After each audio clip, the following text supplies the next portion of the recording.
Hey, good morning, everybody. Welcome to AP Live. This is European History. My name is Todd Beach. I teach at Eastview High School in Apple Valley, Minnesota, and that's a suburb of Minneapolis and St. Paul. And it's DBQ Friday, so that's really exciting. And this is Katie. Hi, good morning. I'm Katie Lancey. Happy Friday. I teach at Coral Gables Senior High School. It's a suburb of Miami, Florida. We're having a stunningly beautiful day here today, and we're excited for you to practice yet another DBQ. So let's really quickly go over where we're at. We are at the last day of review. We're so proud of all of you who have stuck with us through all of these different lessons.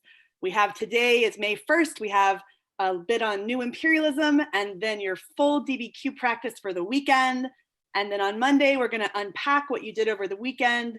We also have asked you, and we've gotten a lot of great questions, and we are going to go through exam tips and reminders, and we are going to answer all of your questions. Many of you are asking the same question, and so we will address those on Monday.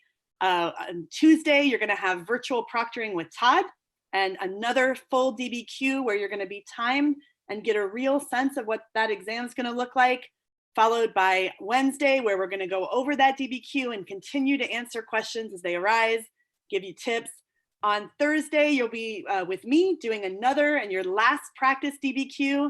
And on Friday, we have kind of a celebration. We'll be going over Thursday's DBQ, and we have some special guests all to cheer you on for the last day here on the 13th, your actual AP exam. Great, thanks, Katie. So as Katie said, today is our DBQ practice. We've got some feedback that she did from the homework yesterday. We'll start with that as our warm-up here in just a bit. And then we're wrapping up content today with new imperialism and the global effects of new imperialism. So new imperialism motivations and methods, and then imperialism's global effects. We'll go through that today. And these are our learning objectives and the thinking skills and our reasoning development. And you can pause the video at this point if you'd like to read through that, but let's get straight into the warm-up with Katie. Great, guys. Yesterday, I left you with a prompt from our lesson on Wednesday about unification. It was evaluate the most significant difference between the unification of Germany and the unification of Italy in the 19th century. I asked you to do a paragraph that included contextualization, followed by a thesis claim that address the prompt. So let's get into some examples. We had so many good examples. And so I just wanted to give you a few of them. And I'm going to show you one that I definitely know the student was attempting it, but didn't quite get there. So this is from Carol in Tesoro High School in California.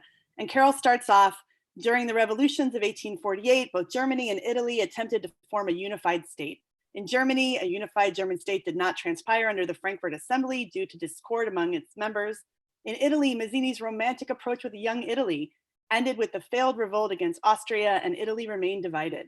Consequently, conflicts exacerbated during the Crimean War, in which the concert of Europe broke apart as the powers of this alliance fought one another. These circumstances endorsed the unifications of Germany and Italy. All right, so that's really nice context in yellow. Moving on to the claim in blue. The major distinction between German and Italian unification was the means in which it was achieved. In Italy, unification was reached under Cavour's pragmatic approach and the popular appeal of Garibaldi and his red shirts, while in Germany, Bismarck's applied Machiavellian principles using both his military and industrialization, blood and iron. However, both Cavour and Bismarck used skilled diplomacy, realpolitik strategies, and raised nationalistic fervor to achieve unification. And actually, I was going to put that in green to kind of show you that even though we have a really nice claim with a nice line of reasoning, we also have the nod to the other side, which is a really nice approach. I like that a lot, Carol. And then this is Patton from Hinsdale Central High School in Illinois. And Patton starts off with a nice yellow historical context here from 1853 to 56.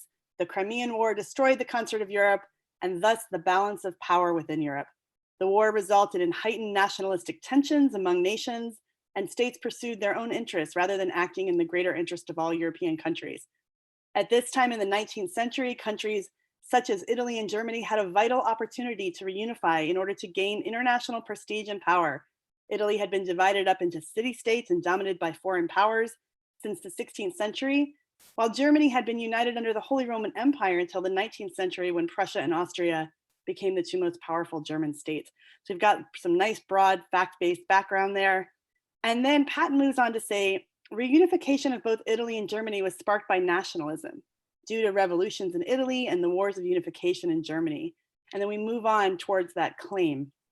Despite many similarities in German and Italian unification, the most significant difference was the Italian use of plebiscites to unify parts of Italy, as opposed to the German use of warfare and clever and political and diplomatic maneuvering in the Danish 7 Weeks and Franco-Prussian Wars.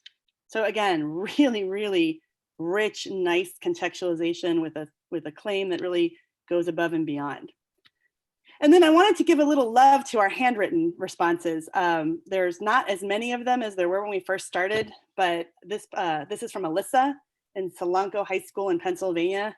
And Alyssa did a really nice job, and she's submitted a lot of stuff, so I wanted to give her a little love here. So Alyssa says, during the 19th century, the growing emphasis on nationalism and liberalism led to revolts across Europe. The revolutions of 1848 was a prime example of this. The people wanted more representation in government and more civil liberties.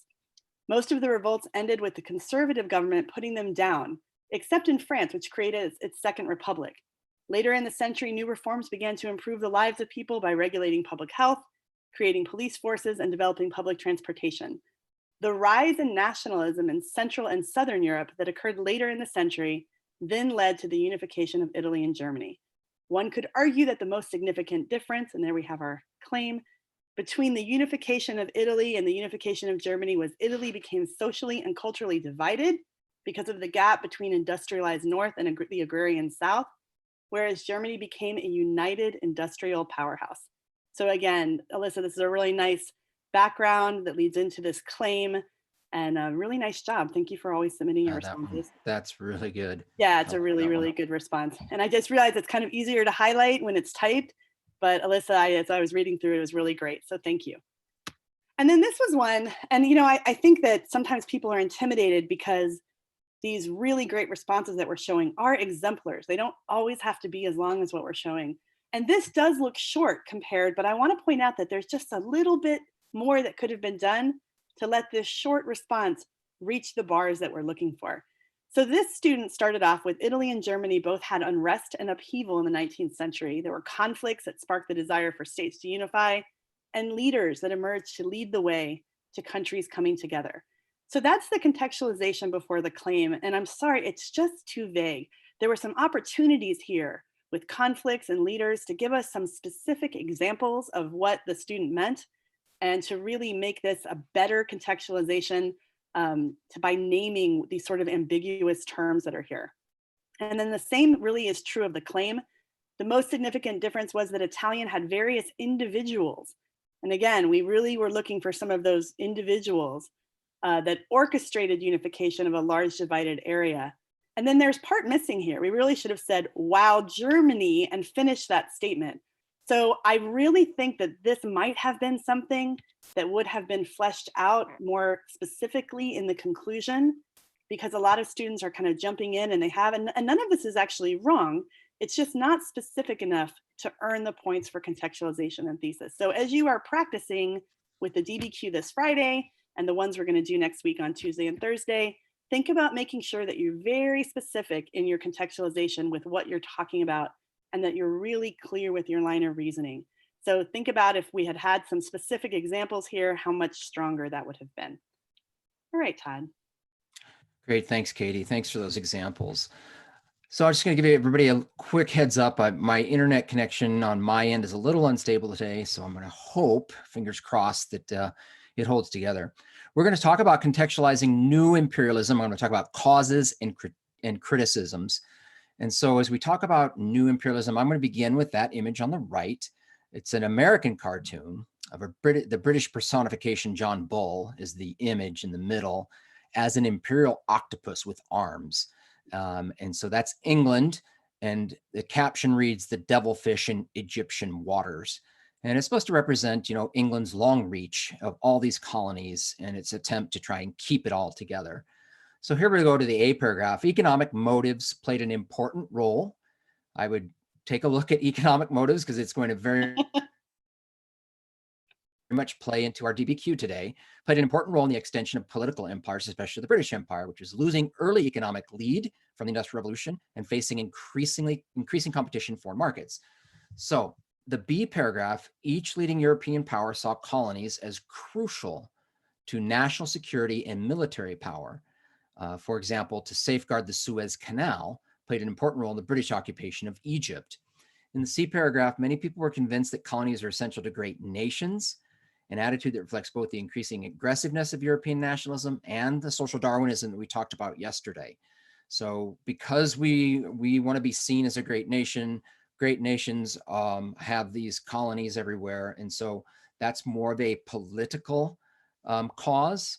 And then let's go to the D paragraph. Another enormous factor was the industrial world's unprecedented technological and military superiority, as evidenced by the rapidly firing Maxim machine gun, the use of quinine in controlling malaria, and the steamship and the international telegraph.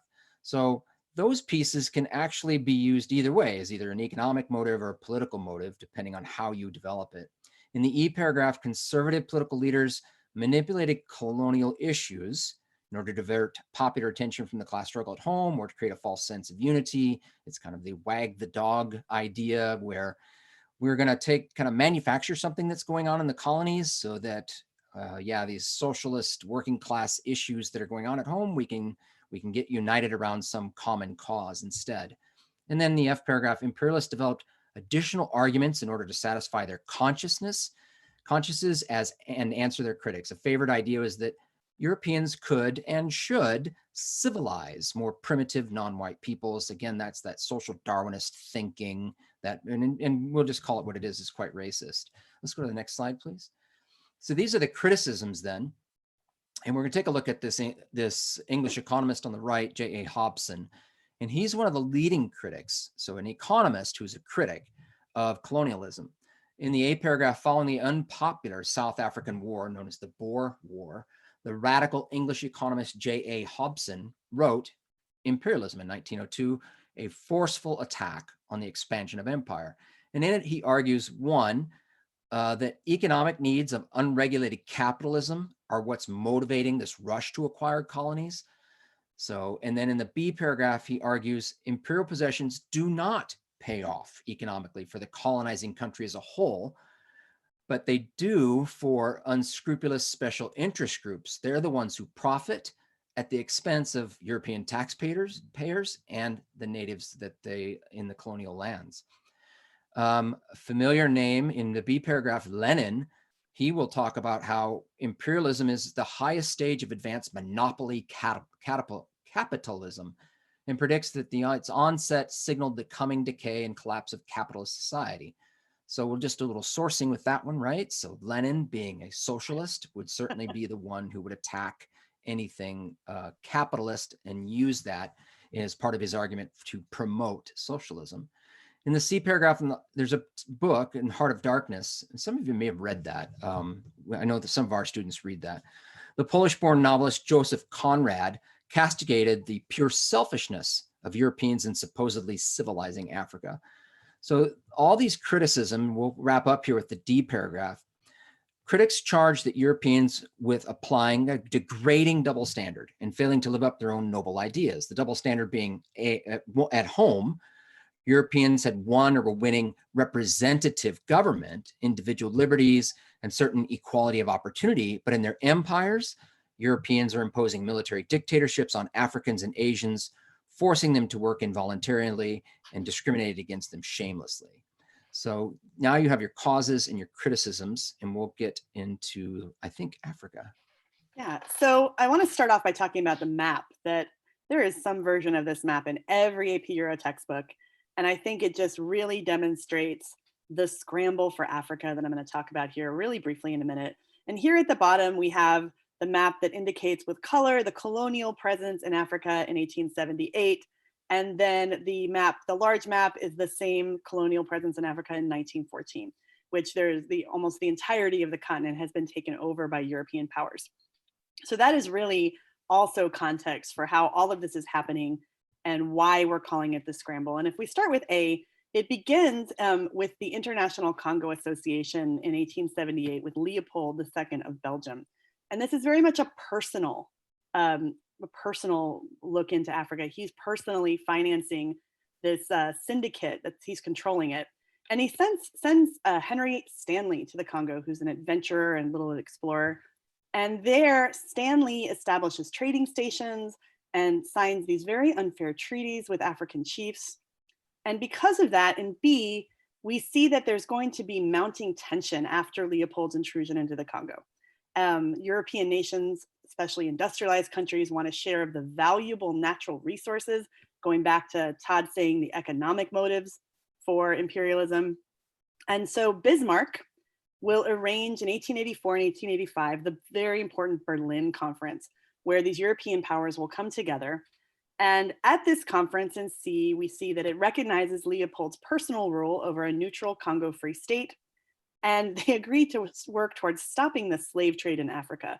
Certainly, if you've read Heart of Darkness or you know anything about the Belgian Congo, because remember that we're going to go over this so quickly so we can get to that full DBQ. This should be review for you. You know that the treatment of the people, indigenous people, certainly amounts to slavery. And so we're not really improving lives. But much of Leopold selling his stance in the Berlin Conference is like a marketing thing. It's a lot of him saying that there are humanitarian reasons for going into Africa that are not true. So European powers are going to push into the interior of Africa quickly so that no single power can claim the continent. And then just a really fast overview of some of the main countries, reminding that I'm not getting into, Todd mentioned the Boer War, I'm not getting into the nitty gritty of things because I'm sure that you did that in class with your teachers before all of this quarantine started. So here we have a very popular cartoon, again, one that shows up in pretty much most European textbooks. And this is the Rhodes Colossus. And this is Cecil Rhodes, and he is sitting there with telegraph wires in his hand, wanting to not only rent a telegraph, but also a railroad from Cape Town to Cairo, both of which were in British control. So in A, the British are possessing the largest empire in the world. They'd acquired valuable territory in Egypt, like Todd just said, and South Africa. The completion of the Suez Canal prior to the scramble in 1869 had made Egypt vitally important because it shortened the route to India, their jewel. And so to protect Egypt, Britain also will advance into the Sudan. And again, that's going to end up creating conflicts that we're not going to get into the details of those. France will solidify its claims on much of West Africa, and it acquires large portions of North Africa with vital resources such as iron ore and petroleum. And by 1882, they're in full control over Algeria and had taken over Tunisia to prevent it falling into Italian hands. So you see that even though the Berlin Conference was supposed to pave the way for peace, if you can remember back to our very beginning of these lessons, imperialism and the conflict there is also going to set the stage for stuff that's going to happen with World War I. And then in the C paragraph, Bismarck, who had little interest in colonies, that was what brought him as that honest broker to the Berlin Conference. He does pursue an imperial policy to improve Germany's diplomatic position. And Germany does have territory in Africa. They will acquire territory in Central Africa in 1890, where it establishes a lucrative mining industry. And the location in Central Africa also blocks and stands in the way of Great Britain's hopes of creating this railroad from Cape Town to Cairo at the time. So, and then again, there's the telegraph wires that are here. So super quick overview with thinking forward, if we were continuing in the class, how imperialism would be one of those causes of World War I, and hopefully you can see that. And then Great, Asia, thank you, Todd. Katie. And then we'll continue with imperialism in Asia. And similar to what Katie said, I'm not going to go into too much detail here because, again, this is review, and we want to get you into the DBQ that we're writing today. So begin with the A paragraph. Well, we'll begin with the source. So we have this great map of imperialism in Asia. And so you can see the yellow is Great Britain. And then the purple is Portugal, or excuse me, the purple is the Netherlands. There's a tiny bit that is red that is Portugal. You can see the United States has the Philippines in green, and France has what's called French Indochina, which you would know today as Vietnam, Cambodia, Laos is in that region. And then Japan, you can see up there, there's not only Japan, but they've kind of colonized what is today North and South Korea. Okay, so we'll just give that for our geo. And then we'll go to the A paragraph. The Dutch, who in 1815 ruled little more than the island of Java in the East Indies, gradually brought almost all of the 3,000-mile Malay archipelago under their political authority. So the Dutch had been, this is from kind of an expansion from old imperialism and the first colonial possessions, and now they've expanded into this new imperialism. And then B, in the 1880s, the French take Indochina, and India, Japan, and China also experienced a profound imperialist impact. And then I don't have Russia really on the map, but they conquer Muslim areas in the south and in the Caucasus and in Central Asia.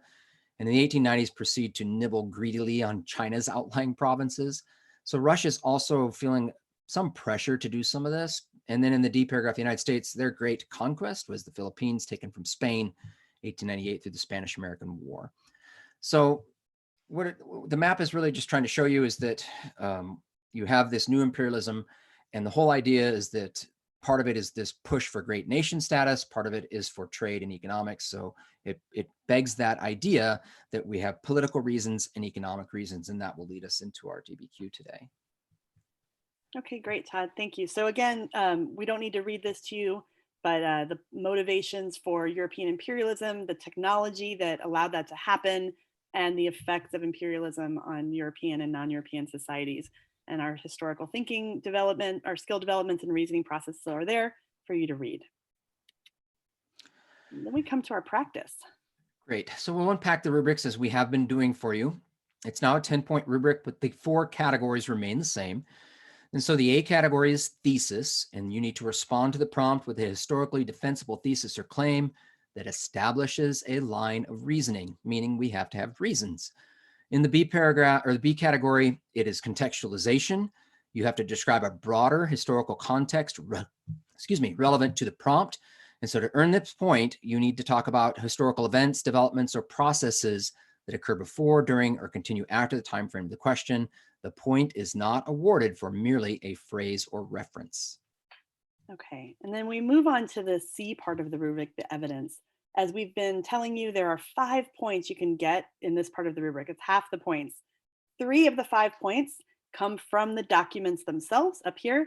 And we're always kind of guiding you towards the idea that you're going to use the documents to support an argument. So there are 3 potential points. The first point are using 2 of the 5 documents to simply address the topic of the prompt. A second point is awarded if you use 2 documents to support your argument. And we want to remind you to be really intentional about that. And then a third point can be awarded here for using 4 out of the 5 documents to support your argument. Again, very intentional about supporting your argument. The other 2 points come from evidence that you use beyond the documents. And this has always been part of the rubric. And there's 1 point for using 1 additional piece of specific historical evidence beyond those found in the documents relevant to an argument about the prompt. And then for this year only, you can do that a second time and get 2 points for doing a second piece of historical evidence beyond those found in the documents relevant to your argument about the prompt. So 5 potential points in evidence here, both from the documents and beyond the documents. Yeah, and remember on Wednesday, I think it was Wednesday, we went over the outside evidence piece. So if you want to brush up, you can go back to that video and take a look at that. The D category is analysis and reasoning. And so there are 3 points possible here. And this is sourcing, right? So part of it is sourcing. We've been working on sourcing for quite a while. So you can earn 1 point if for 1 document you explain why the document's point of view, purpose, historical situation, and/or audience is relevant to an argument. I want to pause there for a second because some of the questions that we've been getting they're asking about sourcing, and they're saying, do I have to, if I use historical situation for 1 document, can I not use historical situation again? And you can use it anytime you want. You could use audience for all 4 documents. There's no elimination, I guess I'm trying to say. So we want you to do the sourcing, and you can earn a second point if you source a second document, if you explain how or why the document's point of view, purpose, historical situation, and/or audience is relevant to an argument. So 2 points available for what we call sourcing. And then the final point is complexity. And so you can demonstrate, if you demonstrate a complex understanding of historical development that is the focus of the prompt, using evidence to corroborate, qualify, or modify an argument that addresses the question. And there are 5 bullet points there about how that can be done. And we will address one possibility or one way that can be done when we get to our structure. But there are many avenues to complexity. Okay, so we'll start with our prompt. And we begin with this task word evaluate. And so the task word, when it's evaluate, that means you're given a bunch of evidence and you need to weigh or judge that evidence and think about it. Whether the new imperialism of the late 1800s and early 1900s was caused primarily by political motivations or by economic motivations. And so I want to cue you in. The word motivations is plural. So if you choose political motivations, means we have to have at least 2. And if you choose economic motivations, you have to have at least 2 motivations or reasons, okay? All right, so let's go through and we'll just quickly unpack the documents so that you can read them and interpret them and practice this DBQ over the weekend and submit it to us. So the first source is Prince Leopold. We just talked about him, the heir to the Belgian throne, and it's a letter to one of his advisors in December of 1861. Document 2 is from Jules Ferry, the Prime Minister of France, a speech delivered before the French Parliament, March 28, 1884. So always read the source line first, as we've been teaching you, but start thinking about it too. So you know a little, in document 1, you know a little bit about King Leopold. So what do you think, before you even read it, what do you think Leopold's going to say? And document 2, what do you think the Prime Minister of France is going to say in a speech before Parliament that takes place that has to do with imperialism? So just start, posing those questions in your head before you get into the text. Great. And then same with Joseph Chamberlain. This is he's a British industrialist, politician, and reformer. So they're giving you a lot of information there. It's a speech delivered to the London Chamber of Commerce, May 14th, 1888. Here's our visual. So love this. The DBQ, the 5-document DBQ, will have a visual. This is a political cartoon published in the conservative daily French newspaper, Le Petit Journal, January 16th, 1898, captioned China, the Cake of Kings and Emperors. And we have a gloss caption at the bottom, Queen Victoria of the United Kingdom and Emperor Wilhelm II of Germany fight over a section of pastry labeled China.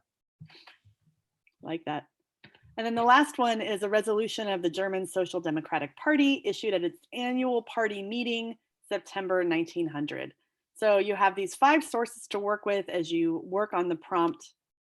And Todd's going to unpack, as we have, a potential structure just to give you a structure to use, reminding you that our way is not the only way, but it's just something if you're really looking for a structure to follow as you're working on this DBQ and the ones that we're going to do next week and again on May 13th. Yeah, and I need you to unshare so I can share my screen. Do that. Okay, so we'll start. And if you don't have notebook paper out with you and something to write with, pause the video now and get it, because I always think it's really good just to write it out yourself and have your head kind of do that work with pen to paper. So here's our prompt again. Let me block that so we don't go in and out. Here we go. Evaluate whether new imperialism of the late 1800s and early 1900s was caused by political motivations, plural, or by economic motivations, plural. And so what I've done over here is I've made my T-chart and I'm going to read the documents. And as I decide whether I think that's a political motivation from that document or an economic motivation from the document, then I'll put the document number on that particular side of the T-chart. Okay, that just quickly helps me to organize my thinking before I get to my writing.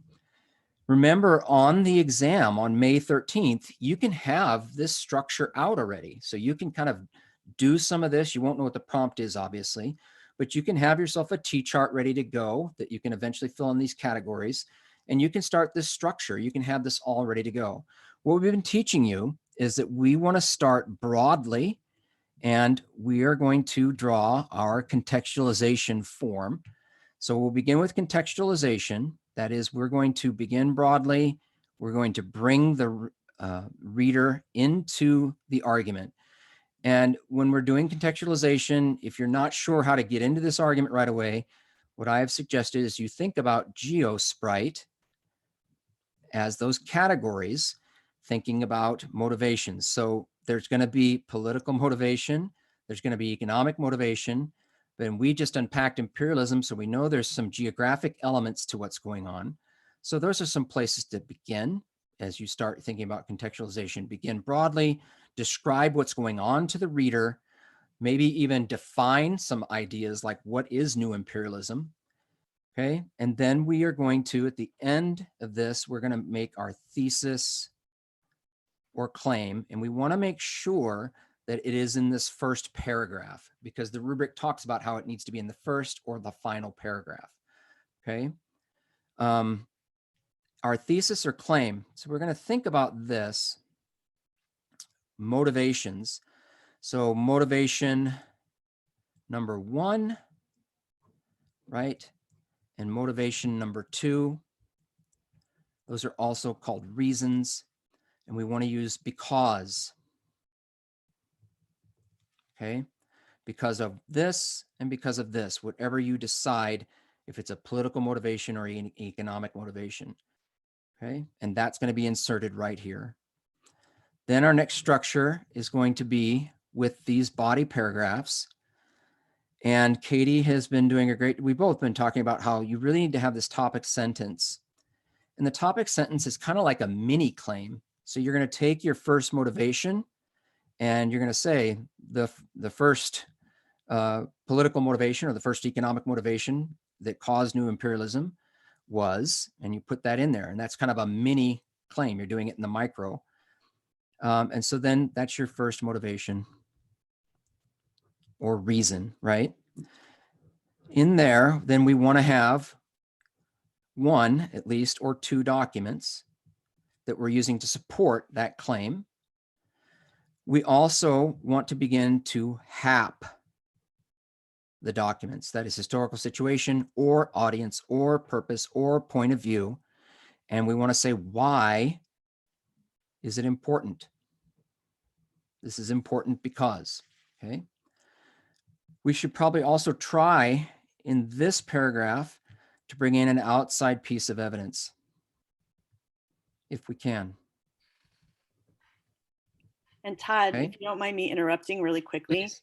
I really, if you are watching today for the DBQ practice, but you did not look at some of the outside information practice with the stems that Todd provided, I really, really suggest you go back and just scroll through and take a look at that YouTube video, because I thought that was a really great idea if we're really trying to give people structure to use a stem here as you bring in that outside information. That was awesome. Great, thanks, Katie. Then we're going to start on our next body paragraph, again with a good topic sentence. Like we said, kind of a mini argument. We're doing this in the micro. The second reason or the second motivation that helped cause new imperialism was, if you're using political or economic. And so that'll be motivation number 2. And again, here, we're going to use 1 or 2 documents to support that argument. We want to try and hap historical situation or audience or purpose or point of view, do the sourcing and talk about why that's important. Okay. If we can, if we have it, another piece of outside evidence, because there's a second point available to us. If we have something at the ready, we think we're ready to go and use something that's going to really support that argument. And, I like Katie's suggestion that we use those stems because it's intentional. It states your intention as the writer. I think that helps your head get into that great mode of writing about it. And it states that intention for the reader so that you're kind of signaling to the reader, hey, this is what I'm going to attempt to do here. Okay. We've been saying, because of the time nature of this exam, that when you get to this point, you're going to need to make a decision. So if we've been following this and you feel pretty good and you have time, what you can do is you can conclude your essay. If you don't have time, or if you're not sure that you have any more to add to that. And if you're going to conclude your essay, you're going to restate your thesis or claim. Katie has talked about how you really want to try and make sure that that's really clear. We understand that this is a first draft, right? You have 45 minutes and some of the thinking is developed as you come through. And by the time you get here, then it's really clear. But we're going to just keep saying to you, you really need to do this. Because if this fell short for some reason up here, like maybe the example Katie showed this morning, by the time you've really thought through and done your thinking and your development, so often, we see this so often, the student is much clearer in the conclusion here. Okay, now we said you have a decision to make, and so the next decision you would make here is, do you want to try for a complexity paragraph? And you would insert that there. So with complexity, I usually put that up there. We're talking about kind of a nod to the other argument. So for example, if you chose political motivations, and that's what has been your primary argument, maybe this complexity paragraph is to examine the economic motivations. Another questions that we're getting, and I've gotten this from teachers, Katie and I've gotten this from teachers and from students, is that if we have to unpack 4 documents, and I only use like 3 here in my primary argument, can I still make this counter or complexity argument and use a document here? Will that count as 4 documents? Yes, it's not all the documents have to fit in one argument. So it's not that tightly structured, if that's, I think I'm answering that question. Yeah, no, we got that a lot. And the rubric actually says that you're supporting an argument, not just one argument. So right. Your topic sentence in that complexity paragraph would be setting up another argument that you're supporting. So that's fine. Yeah. If we've happed one here, we did the sourcing for one document here. If we've done the sourcing for one document here, we've accomplished the points that are available with that. But if you have time, you might want to think about doing a hap with a document here, okay? Because if one of these sourcing attempts falls a little short, you kind of have a little bit of a backup here, if that makes sense. Oh, and I should mention we need to use a document. Okay. So you have this decision, do I try for this complexity paragraph or not? I could also try to bring in outside evidence here if I want to. We have to keep an eye on our time. So one of the things we're going to talk about next week is different strategies. How are we going to be managing the time? There's going to be a clock on your screen, but you might even want to have a separate timer. And we'll talk about some of those things, just that we want to make sure that we finish on time and get submitted on time. Okay. Yeah, we're going to talk about that on Monday. There's been a lot of questions about logistics, and we'll address those. Katie, is there anything you want to add to our structure here? No, I think we've done this enough that I think that's great. Okay. And reminding students that this is just one way. This is just to give you something to follow if you want it. Yeah, and we're getting those questions too. If your teacher has a method they want you to use, then you should use that. Some have asked, well, I was taught to put my complexity paragraph up here right away and then do my primary arguments. And yes, that's certainly a way you can get at it. The reason we have structured it this way is because we're concerned about the time, and then this gives us a decision point here. Okay. Yep. All right, I will unshare and we'll go back to you, Katie. All right. Okay, so we got through the document camera, and then we're here at your homework. So your homework is, again, the DBQ that we went over is in the comment section there of the YouTube video. You can just display more and it'll be there.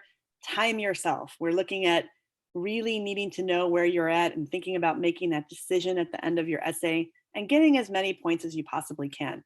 So focus on applying the structure and the quality of your writing. You can download the DBQ in the description underneath the video. And again, we encourage you to use the format that we suggest or a way that your teacher suggests. And then we will be featuring examples of different parts of the DBQ, going over that, answering your questions on Monday. So email us your response to apurovirtuallearning@gmail.com. as you have been, and we're still so impressed by you. Include your name, school, state, or country. And, we're really excited to be at the end of these review sessions and then to give you next week time to practice. Todd, is there anything that you want to add? Oh, you want to hear? Just that we are going to address those questions on Monday, May 4th. Katie and I have been going through them. We are categorizing them. And so we will do that after we unpack the DBQ you're writing. So, and if you have specific questions, you can continue to bring those to us at that email address there. Please use the word question in the subject line, because we do have hundreds of emails to go through, and that will help us with that sort. Okay. All right, school shout outs for today. I want to start with Worcester High School in Worcester, Ohio, and they are the Generals. It is kind of fun seeing all of these different mascots.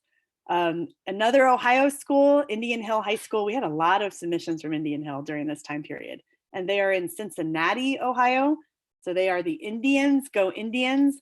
And then Escondido High School in California. We have several people from that school that submit almost every day. They're great, and they are the Cougars. So shout out to you guys. Thank you for participating. We're happy to have all your submissions. And then I guess we're done for today. So DBQ Friday, but you know what that means, Katie? It's time for the DBQ dance. Everybody is going to do the DBQ dance. There we go. As long as you're not expecting me to do the DBQ dance when I proctor next Thursday. Guys, have a great weekend. Next week we have a lot of review for you, and be well. Take care. Bye, everyone. Have a good weekend.